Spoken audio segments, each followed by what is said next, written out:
Jumpa lagi di Garuda Update. Assalamualaikum warahmatullahi wabarakatuh. Kasus Subang terungkap, pihak kepolisian tegaskan tidak perlu pengakuan dari tersangka pembunuhan di Subang ini. Namun sebelum lanjut di pembahasan, mohon dukung channel ini dulu ya, dengan cara menekan tombol subscribe dan lonceng notifikasinya, agar kalian tak ketinggalan berita terbaru dari channel kami. Kalau sudah, mari simak videonya dengan seksama, agar tak ada kesalahpahaman di antara kita semua. Kali ini admin akan membawakan kabar terbaru. Kasus Subang terungkap, pihak kepolisian tegaskan tidak perlu pengakuan tersangka pembunuhan. Penyidik pihak kepolisian dalam waktu dekat ini mengumumkan tersangka pembunuhan ibu dan anak di Subang ini. Penyidik Polda Jabar terus menjalankan operasi senyapnya untuk mencari informasi dan juga menyelesaikan penyelidikan. Informasi penting tersebut akan secepatnya untuk mengungkap kasus pembunuh ibu dan anak di Subang secara terang benderang. Di sebuah kesempatan, Dokter Ahli Forensik Mabes Polri Kombes Pol Dr. Sumi Hastri menyatakan, tidak perlu pengakuan pelaku untuk penetapan dari tersangka kasus Subang ini. Demikian dalam acara Forensik Talk ke-13 dipandu Prof. Drs. Adrianus Meliala, MC, MSc, PhD, diunggah di akun resmi Instagram Pusat Forensik Terintegrasi UI. Menurutnya, lamanya penetapan dari tersangka kasus di Subang ini akibat kehati-hatian pihak kepolisian dalam menyebutkan nama tersangkanya.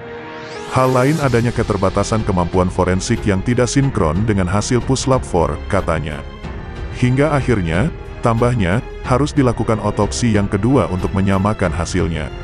Yang perlu dituntaskan di sini adalah tidak diperlukan adanya pengakuan dari tersangka, karena sudah cukup bukti dari tes DNA, tegas Dr. Hastri. Tes DNA tersebut pun, tambahnya, mulai dari sidik jari, jejak digital hingga barang bukti yang ditemukan di TKP kasus Subang. Hastri memastikan, bahwa dalam kasus Inje dengan bukti ini dari pihak polisi sudah tidak membutuhkan pengakuan pelaku. Beberapa bukti ilmiah seperti DNA, tes kebohongan dan juga tulisan sudah bisa menjerat pelaku di kasus pembunuhan di Subang, jadi tidak butuh pengakuan. Contoh bukti ilmiah dengan profil kebiasaan pelaku. Ada orang merokok berbeda-beda, dari mereknya, cara pegangnya dan dari sisa rokoknya. Kita lihat dan juga kita profil semua. Kita amati waktu dia ditanya-tanya, dikasih rokok, ungkap Dr. Hastri. Menurut ahli forensik Mabes Polri Kombes Pol Dr. Hastri, meskipun para pelaku berusaha menghilangkan profilnya, hal tersebut pun akan susah sekali karena sudah menjadi kebiasaan. Menurutnya, dengan mengetahui kebiasaannya maka akan langsung mengerucut kepada tersangkanya. Ada bukti, ada rekamannya, dibandingkan nanti. Dia tidak bisa mengelak lagi. Pasti dimasukkan di BAP, ujarnya. DNA dan luka pada tubuh tidak akan berbohong. Tidak ada kejahatan yang sempurna, tegas Dr. Hastri. Sekian informasi yang dapat kami sampaikan. Wassalamualaikum warahmatullahi wabarakatuh.